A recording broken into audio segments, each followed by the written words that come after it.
2016లో మనోహర్ రక్షణ శాఖ మంత్రిగా ఉన్నప్పుడు S-400ని రష్యా నుండి కొనుగోలు చేశారు. ఈ రోజు అది ఆ శ్రీ మహావిష్ణువు సుదర్శన చక్రంలాగా సరిహద్దు వెంబడి ఉంటూ దేశానికి రక్షణ కవచంలాగా పనిచేస్తుంది. S-400 వ్యవస్థ కొనుగోలు విషయంలో మాజీ రక్షణ శాఖ మంత్రి మనోహర్ పారికర్ కీలక పాత్ర పోషించారు.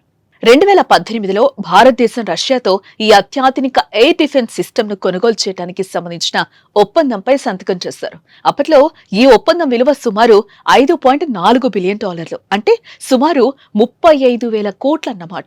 S-400 సిస్టమ్ భారతదేశ రక్షణ వ్యవస్థలో కీలకంగా మారింది.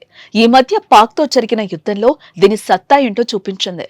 ఇది డ్రోన్లు, ఫైటర్ జెట్లు, cruise missiles, ballistic missiles 400 kilometres పరిధిలో చెక్ పెట్టే సామర్థ్యం కలిగింది. ఈ వ్యవస్థను సుదర్శన చక్ర అని భారత సైన్యం పిలుస్తోంది. అప్పట్లో పారేకర్ పై ఎన్నో విమర్శలొచ్చాయి. ముఖ్యంగా ప్రతిపక్ష పార్టీ అయిన కాంగ్రెస్, బీజేపీకి పిచ్చి పట్టింది.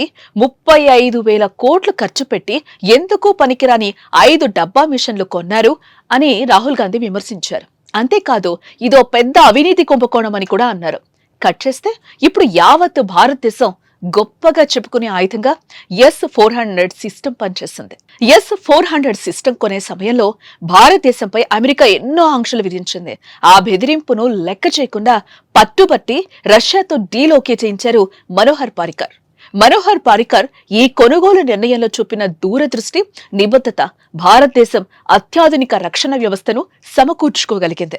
ఇది పాకిస్తాన్, చైనా వంటి దేశాల బెదిరింపులను ఎదుర్కోవడంలో భారత వైమానిక దళానికి గణనీయమైన బలాన్ని చేకూర్చింది.